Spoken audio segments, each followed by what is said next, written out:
Jagan party ఉంది, వాళ్ళ నాయన శవం మీద పుట్టింది. నన్ను సీఎం చేయండి, శవాన్ని పెట్టుకొని బుక్కు పెట్టుకొని సంతకాలు చేయండి అని తిరిగినాడు. సీఎం మీరేదని వాళ్ళ నాయన శవమే ప్రాతిపదిక. దానికేం సిద్ధాంతాలు ఉన్నాయి?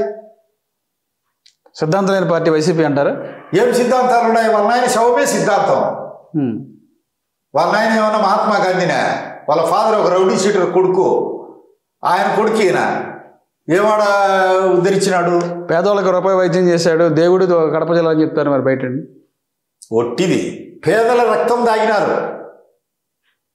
వెంకటనరసేని చంపి వాళ్ళ గనులన్నీ గుంజుకున్నారు. పులివెందుల్లో ముస్లింది శ్మశాన వాటిక 1962 వరకు కోర్టులో వ్యాజ్యం జరిగింది. ముస్లిం శ్మశాన వాటిక పైన వాళ్ళ ఇల్లు నిర్మించినారు. ఇప్పుడు నేను ఒక హిందువులు,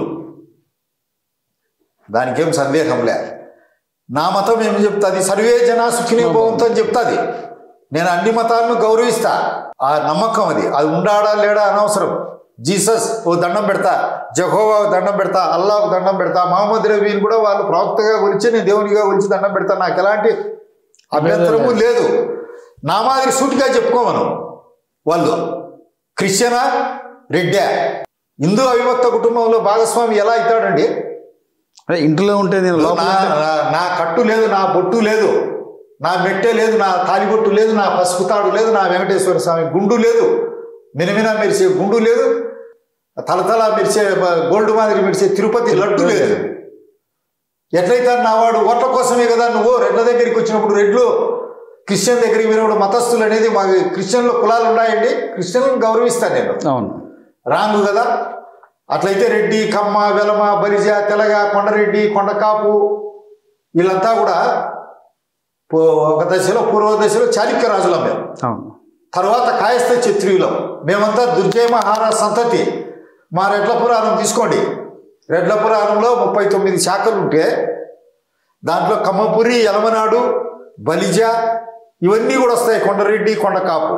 కాపు పురాణం తీసుకోండి, అదే వస్తుంది. కమ్మ పురాణం తీసుకోండి, అదే వస్తుంది. వెలం పురాణం తీసుకోండి, అదే వస్తుంది. దాంట్లో ఏమన్నా ఉందా? ఒకడు మహమ్మదీయుడిగా మారినోడు మహమ్మదీయుడు అవుతాడు, క్రిస్టియన్గా మారినోడు క్రిస్టియన్ అవుతాడు. హిందూ అవిభక్త కుటుంబంలో భాగస్వాములు ఏ విధంగా అవుతారు? మేము గౌరవిస్తాం. మాకు అది అలాంటి పక్షపాతం అదంతా ఏమీ లేదు. నువ్వు ఒక అబద్ధాన్ని మిషనరీ మాదిరి ప్రచారం చేసి రెడ్లంతా మావాలి, రెడ్లకు నాయకత్వం వహిస్తా అని నువ్వు మావారి అయితే నన్ను ఎందుకు నరికినావు? పెద్దరెడ్డి అని చెప్పంటారు, కడప పెద్దరెడ్డి అని చెప్తారు.